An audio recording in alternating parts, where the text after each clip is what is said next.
अगर कोई बच्चा उसमें स्टार्ट कर रहा है अपना डीएस से, तो बहुत सारे कोडिंग प्लेटफॉर्म्स अभी अवेलेबल हैं। हैकर हैं, कोड शेफ। स्टार्टिंग में बहुत दिक्कत होती है। देखो जो कोड्सएप है वो पूरा स्पेसिफिक है कॉम्पिटिटिव प्रोग्रामिंग को लेके। You have to think about logics, you have to think about mathematics and all, and some basics of data structure. But LeetCode ज़्यादा स्पेसिफिक है डेटा स्ट्रक्चर को लेके। You must be aware of tree, graph hmm. And stack, queue and all this things. एक question को कितना time देना चाहिए solution देखने से पहले? जनरली अगर आसान क्वेश्चन है तो 15 से 20 मिनट इज फाइन, एंड फिर 10-10 मिनट बढ़ाते जाओ आप। मीडियम एंड हार्ड मैंने पूरा चार्ट डायग्राम बना रखा है बस। मुझे ये लगा कि जब कोई मुझे ऐसे मैसेज करता है पर्सनली या ईमेल पे या डीएम पे कि भैया यू मेड माय लाइफ, या आपके कारण मुझे ये चीज़ समझ में आ गई, या आपके कारण मेरी जॉब लग गई, तब अंदर थोड़ा हैप्पीनेस होता है कि वाह, आई डिड समथिंग।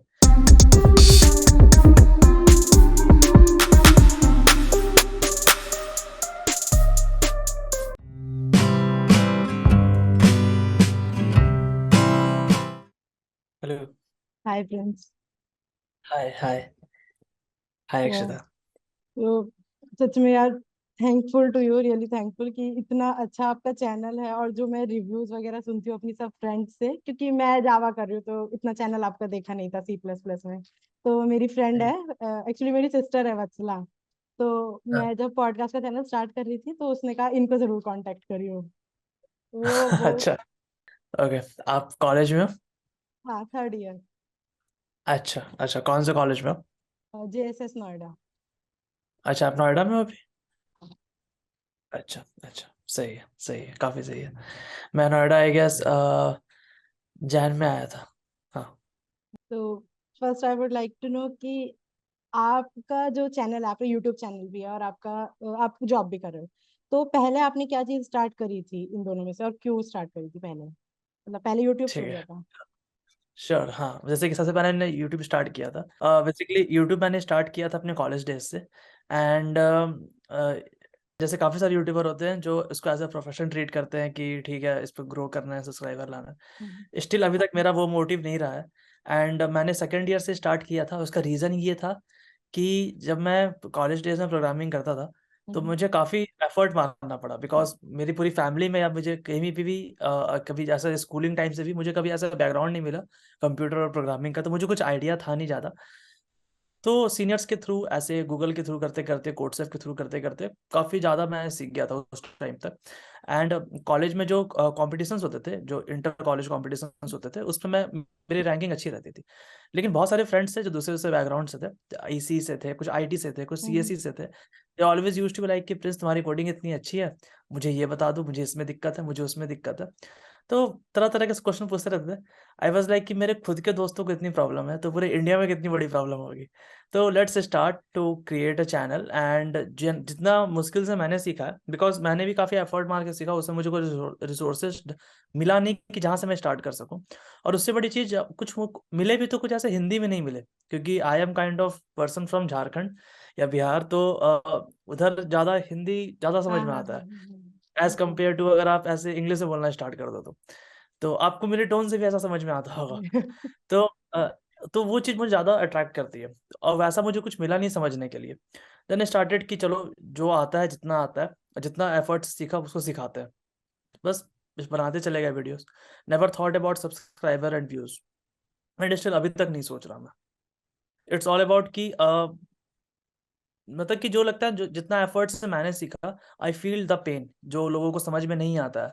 खासकर जब वो इंग्लिश लेक्चर देखते हैं, खासकर जब कोई कॉम्प्लेक्स थ्योरीज पढ़ते हैं। आई हाँ वाज हाँ लाइक कि ये चीज़ें काफ़ी आसानी से समझ में आ सकती है, तो समझा दो। तो आपको दैट्स इट। लगता है कि वीडियोस से बच्चा अच्छे से समझ सकता है अपेक्षा एक टेक्स्ट के? वो बोलते हैं ना कि बुक्स में नॉलेज ज्यादा होती है। देखिए, इट्स फैक्ट कि बुक में जो नॉलेज रहता है वो ऑलवेज बहुत ज़्यादा रहता है, एंड वीडियोस हम्म। में उतना आप कभी कवर नहीं कर सकते। मेरा बस ये मतलब रहता है कि कॉन्सेप्ट सीखने लायक है वो सीखो, रदर देन आप 10 तरह की चीज़ें जानो। तो ऐसा लगता है। मतलब बहुत सारे स्टूडेंट्स हैं जो बुक्स पढ़ के भी अच्छा प्रोग्रामिंग करते हैं। बस मेरा अप्रोच ज़्यादा रहता है कि just directly deep dive into the problems, and फिर आप मूव करो तो ज़्यादा बेटर चीज़ें समझ में आएंगी। तो अगर कोई बच्चा उसमें स्टार्ट कर रहा है अपना डीएस से, तो बहुत सारे कोडिंग प्लेटफॉर्म्स अभी अवेलेबल हैं। हैकर हैं, कोड शेफ। स्टार्टिंग में बहुत दिक्कत होती है कि हैकर रैंक पे इजी प्रॉब्लम्स हैं, नहीं मैं लीड कोड करूंगा, या कोड शेफ मीडियम है, कोड शेफ से करते हैं, तो क्या स्टार्ट कैसे करना चाहिए, कौन सा प्लेटफॉर्म? मैं अपनी स्टोरी बताता। मेरे टाइम पे लीड कोड उतना नहीं चलता था जब मैं सेकेंड ईयर में था, और चलता भी होता मुझे आइडिया नहीं था। मैंने स्टार्ट करा था कोर्सेप से, और कोर्सेप मैंने जो बिगिनियर, इजी, मीडियम, हार्ड, ऐसा शायद लेवल रहता है। तो मैंने आई गेस बिगिनियर और इजी पूरे कर दिए थे जहाँ तक मुझे याद है। एंड वो करते करते कॉन्फिडेंस काफ़ी बूस्ट हो गया था, क्योंकि समझ में आने लगा कि लॉजिकल चीज़ें क्या होती है, प्रोग्रामिंग क्या होता है, कोड करके आप किसी प्रॉब्लम को कैसे सॉल्व कर सकते हो, ये चीज़ें थोड़ा फैसिनेटिंग लगता था। तो वहाँ से मैंने स्टार्ट किया था। बट नाउ अब लीड कोड काफ़ी ज़्यादा, देखो जो कोड्सैप है वो पूरा स्पेसिफिक है कॉम्पिटिटिव प्रोग्रामिंग को लेके।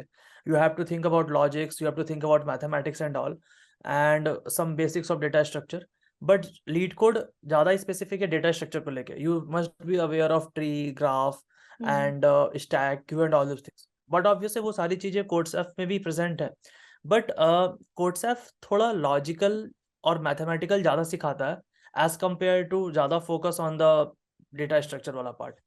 तो it's totally depend on the in which year you are. If you are in the first year, then definitely you can try CodeSef. कोई इशू नहीं है उसमें, आप कर सकते हैं। बट समय रहते के साथ अल्टीमेटली हर किसी को प्लेसमेंट चाहिए, तो टाइम रहते के साथ you must have to switch to LeetCode, and आप वहाँ से सारे डेटा स्ट्रक्चर पॉलिश करना स्टार्ट करो, ऐसा। एक मैंने सुना है कि कोड फोर्सेस पे लीड कोड से भी अच्छे क्वेश्चंस होते हैं, लेकिन वहीं ये भी सुना है कि कोड बट फोर्सेस सीपी वालों के लिए है, डीएसए वालों को नहीं करना चाहिए। Exactly. See but obviously Codeforces में सबसे अच्छा क्वेश्चंस रहते हैं। उसका रीजन यही है ना, दैट्स व्हाट आई सेड कि competitive programming is all about logical, maths and thinking ability, कि आप किसी प्रॉब्लम को सोच कैसे पा रहे हो। It's not always about the brute force, it's not always about कि आप डायरेक्टली प्रॉब्लम मिला आप उसको कोड करना स्टार्ट कर दो। मतलब कॉम्पिटिटिव प्रोग्रामिंग आपको सिखाता है, जो कोड फोर्सेस में क्वेश्चंस रहते हैं वो आपको लिटरली लॉजिक सिखाते हैं कि आप किसी प्रॉब्लम को कैसे टैकल कर रहे हो, कैसे मेंटली उस लेवल पे सोच पा रहे हो।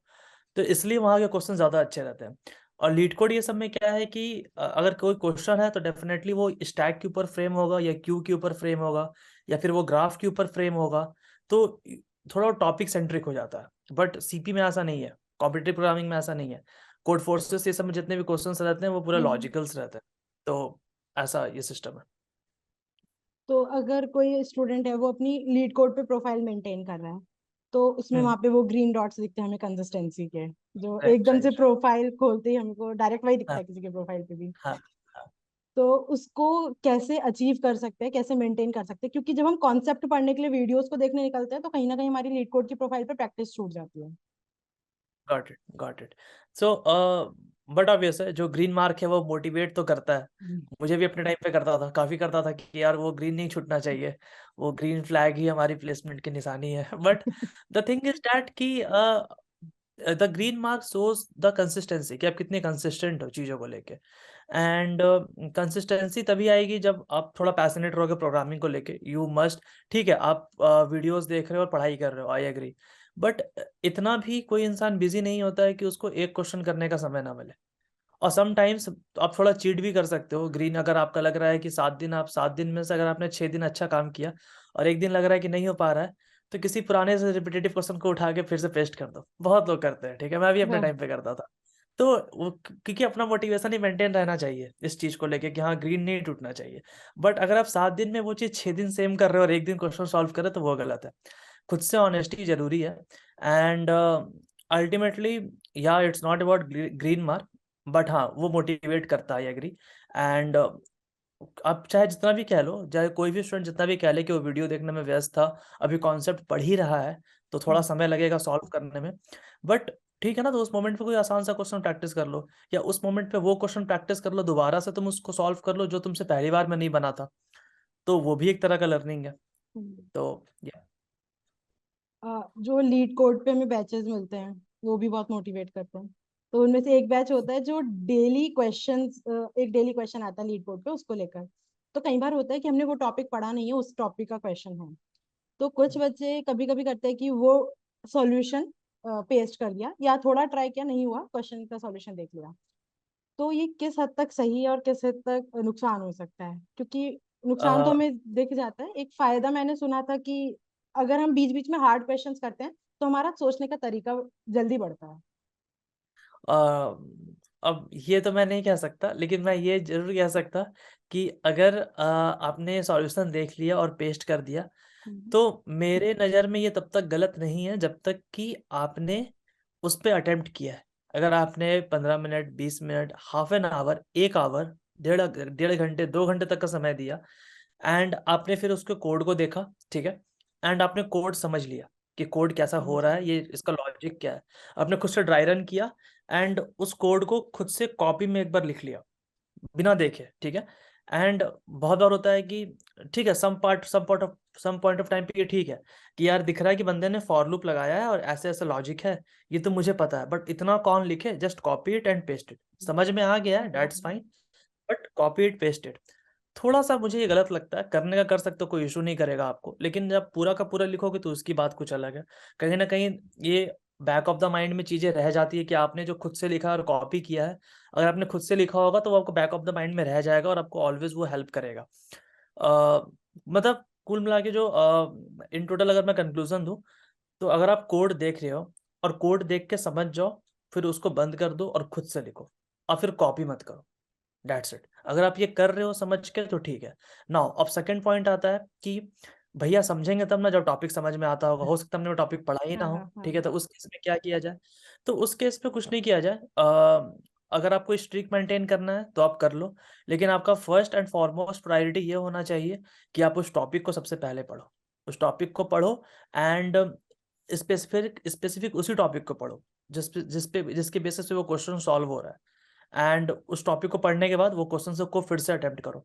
नहीं समझ में आ रहा है, फिर सॉल्यूशन देखो, फिर कॉपी करके पेस्ट करो।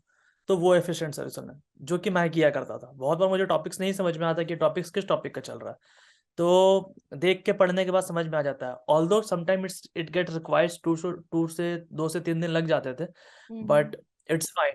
अल्टीमेटली स्ट्रिक के चक्कर में पर्सनल लॉस नहीं होना चाहिए। और कभी जब तक स्ट्रीक ब्रेक नहीं होगा तब तक खुद का ईगो भी ब्रेक नहीं होगा ना। स्ट्रीक ब्रेक ही नहीं होगा तो लगेगा यार सब कुछ तो आ ही रहा है, सब सही सही चल हाँ रहा है। हाँ बट जब हाँ। स्ट्रीक ब्रेक होता है तो फील होता है कि अरे यार मुझे काफ़ी चीज़ें नहीं आती है, तो पहले उस पे फोकस करता है।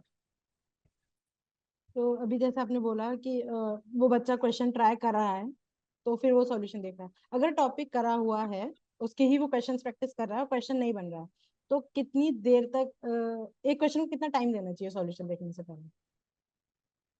अच्छा, अ, ऑल्दो तो इस पे मैंने काफ़ी डिटेल वीडियो बना रखा था, मैंने पूरा ओके। चार्ट डायग्राम दे रखा था कि कितने मिनट देना चाहिए इस क्वेश्चन को। और वो वीडियो का नाम है how to use LeetCode effectively. मैंने वो वीडियो काफ़ी आई गेस काफ़ी पॉपुलर भी हुई थी, तो उसमें मैंने पूरा चार्ट डायग्राम बना रखा है, बट स्टिल मैं इन शॉर्ट बता देता आपको। जनरली अगर आसान क्वेश्चन है तो 15 से 20 मिनट इज़ फाइन एंड फिर 10-10 मिनट बढ़ाते जाओ आप मीडियम एंड हार्ड के लिए। एंड एग्जैक्टली मुझे वो फुल प्रूफ प्लान नहीं याद है, मैंने वो प्लान काफ़ी अच्छे से शेयर किया था। अब एक हाँ, बार प्लीज़ उसको लिंक आप देख वीडियो सकते हो में, उसमें क्या है। लिंक डिस्क्रिप्शन में डाल दूंगी। हाँ, आप मेंशन कर दीजिएगा लोग ताकि देख पाएँ उस चीज़ को। हाउ टू हाँ। Use LeetCode effectively. Yup. और एक जो बच्चे अपने माइंड में गोल बना के चलते हैं कि एक दिन में 5 क्वेश्चन करने हैं, 3 क्वेश्चन करने हैं, ये कितने रखने चाहिए स्टार्टिंग फेज में, बाद के फेज में कितने रखने चाहिए, या प्लेटफॉर्म पे भी किस तरह से डिपेंड कर सकते हैं, और इसका फायदा कितना ज्यादा हो सकता है? मतलब मैं काफ़ी मिनिमलिस्टिक टाइप का इंसान हूँ, तो मुझे लगता है कि एक क्वेश्चन इनफ है।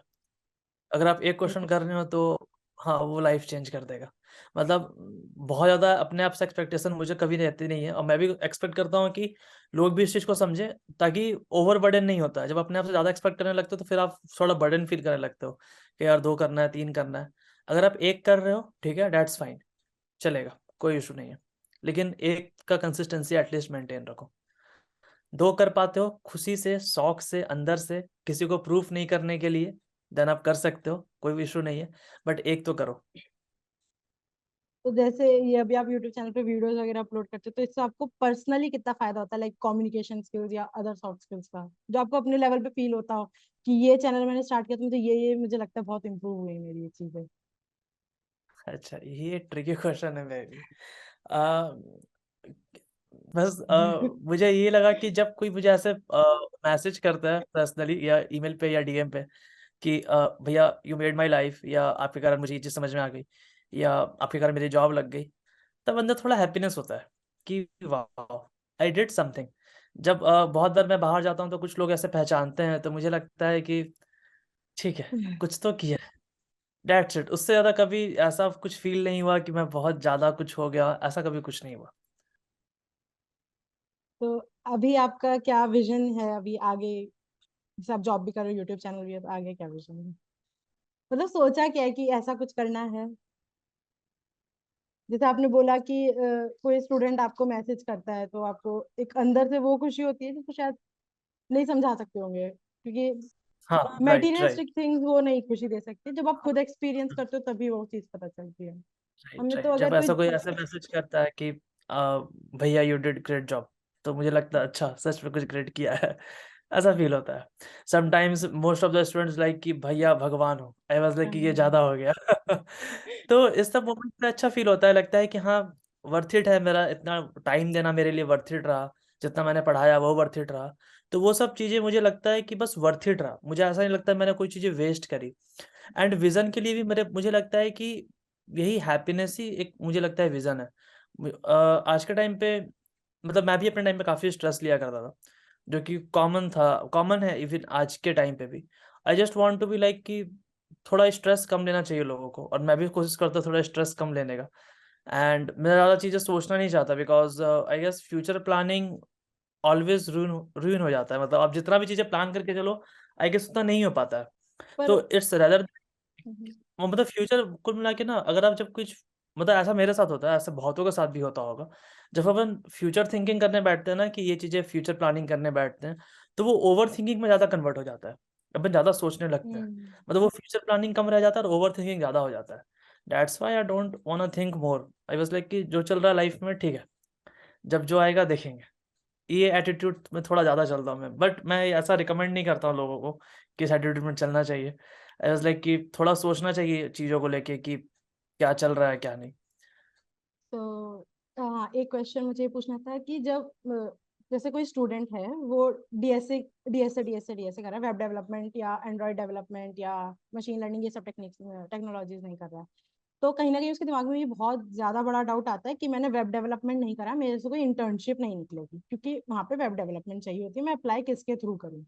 मतलब ठीक है। डीएसए की कौन सी इंटर्नशिप्स हो सकती है, जॉब प्रोफाइल क्या हो सकती है, सो जिसने खाली डीएसए करा, उसने वेब डेवलपमेंट नहीं करा? ऑनेस्टली स्पीकिंग, इंटर्नशिप अगर आपको चाहिए तो फिर यू हैव टू बी और some basic knowledge of web development, web मतलब आपको डेवलपमेंट। पता होना चाहिए।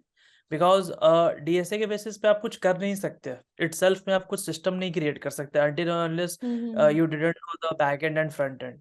बिकॉज अल्टीमेटली मार्केट में प्रोडक्ट सेल हो रहा है, राइट? मार्केट में चीजें दिख रही हैं, तो दिखेंगे कैसे? आइदर वो फ्रंट एंड होगा या बैक एंड होगा। फ्रंट एंड होगा डेफिनेटली, बैक एंड होगा क्योंकि फ्रंट एंड में कुछ लॉजिक्स वर्क कर रहे होंगे जो बैकएंड से आ रहे होंगे, डेटाबेस होगा, डिजाइन हम्म। होगा, पूरा का पूरा सिस्टम होगा। डीएसए पे तो पूरा सिस्टम बिल्ड नहीं हुआ है ना। हाँ डीएसए तो हाँ। लॉजिक्स, कि आपकी लॉजिक्स कितने अच्छे हो हम्म। रहे हैं, बट सिस्टम बिल्ड करना इज अनदर पार्ट। आप उस लॉजिक का यूज करके सिस्टम बिल्ड कर सकते हो, बट उस लॉजिक से सिस्टम बिल्ड नहीं कर हाँ सकते। हाँ। तो you have to be aware of that thing as well, कि आपको पता होना चाहिए। इट्स नॉट लाइक दैट कि आपको मतलब ठीक है, मतलब आपसे इतना एक्सपेक्टेशन नहीं रहता है कि आपको मास्टरी होनी चाहिए चीज़ों के ऊपर, but at least they are expecting some like कि बेसिक्स तो पता हो एटलीस्ट। जावास्क्रिप्ट। जावास्क्रिप्ट का पता हो, आपने अगर उस किसी फ्रेमवर्क पे नोड पे काम कर रखा है तो और भी अच्छा। बट एटलीस्ट मतलब जितना ज़्यादा कोई चीज़ हो तो उतना बेटर। हाँ तो बट बेसिक की तो एक्सपेक्टेशन रहते ही है। एक लास्ट टिप मेन टिप जो आप स्टूडेंट्स को देना चाहते हो कि मतलब किसी भी फील्ड का है वो स्टूडेंट, कि वो चीज उसे फॉलो करनी चाहिए स्टूडेंट लाइफ में अपनी। हम्म मुझे लगता है कि हर स्टूडेंट को एक रूटीन बनाना चाहिए। एक सिंगल डे रूटीन बनाना चाहिए कि आज मैं मॉर्निंग में उठा और मुझे क्या क्या करना है। इधर हिज पर्सनल वर्क, या हम्म। उसका कुछ टारगेट हो एजुकेशन वाइज, चाहे वो चैप्टर पढ़ना हो, चाहे वो प्रोग्रामिंग क्वेश्चन सॉल्व करना हो, चाहे कोई टॉपिक पढ़ना हो। वो रूटीन उसके पास होना चाहिए। एंड उसको सोने से पहले तक ये इंश्योर करना है कि वो उसका वो रूटीन कंप्लीट हो जाए। बिकॉज इससे फ़ायदा क्या होता है कि आपका दिमाग दिन भर इसी चीज़ में बिजी रहता है कि अब क्या करें, अब क्या करें, अब क्या करें। तो काफ़ी टाइम उसमें चला जाता है। तो रेदर देन बार-बार ये सोचना अब क्या करें, आपने एक ही बार बैठ के सोच लिया कि अब क्या करना है, तो आपने आज दिन भर का सेट कर लिया एंड जस्ट और अपना पूरा एफर्ट लगा दो उस चीज़ को पूरा करने के लिए कि कुछ भी हो जाए, रात तक में इस चीज़ को खत्म करना है। तो वो आपका टाइम, एनर्जी एंड एफर्ट काफ़ी ज़्यादा बचाता है।